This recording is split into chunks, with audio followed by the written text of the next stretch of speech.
वसई विरारमध्ये गेल्या 8 दिवसात मुसळधार पावसानं अक्षरशः हाहाकार माजवला। अनेक भाग पाण्याखाली गेले, घरांमध्ये पाणी शिरलं, हजारो वाहनं बंद पडली। वीज पुरवठ्याअभावी नागरिकांना अंधारात जीव मुठीत धरून दिवस काढावे लागले।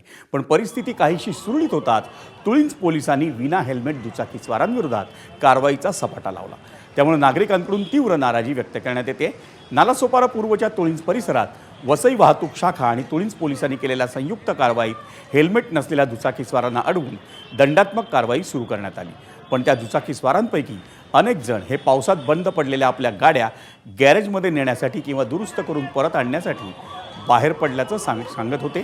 पुराच्या काळात रस्त्यांवर साचलेलं पाणी, वाहतूक कोंडी, नागरिकांच्या अडचणी आणि मदतीच्या हाका याकडे प्रशासनानं आमच्या अपेक्षेइतकं लक्ष दिलं नाही।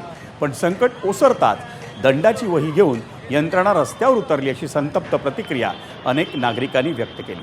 वाहतूक नियमांचं पालन करणं ही प्रत्येकाची जबाबदारी असली तरी नैसर्गिक आपत्तीतून सावरत असलेल्या नागरिकांवर सध्याच्या परिस्थितीत दंडात्मक कारवाई करणं कितपत संवेदनशील आहे असा प्रश्न नागरिकांकडून उपस्थित करण्यात येतो। विदाउट हेल्मेट तसेच रॉंग साइड गाडी चालवणे या सर्वांवर कायदेशीर कारवाई करत आहोत। आम्ही त्यांच्यावर दंडात्मक कारवाई करून त्यांना माननीय न्यायालयासमक्ष पुढील कारवाईसाठी पाठवणार आहोत। यापुढे प्रत्येक वेळी दररोज नित्य नियमाने अशी कारवाई करण्यात येणार आहे।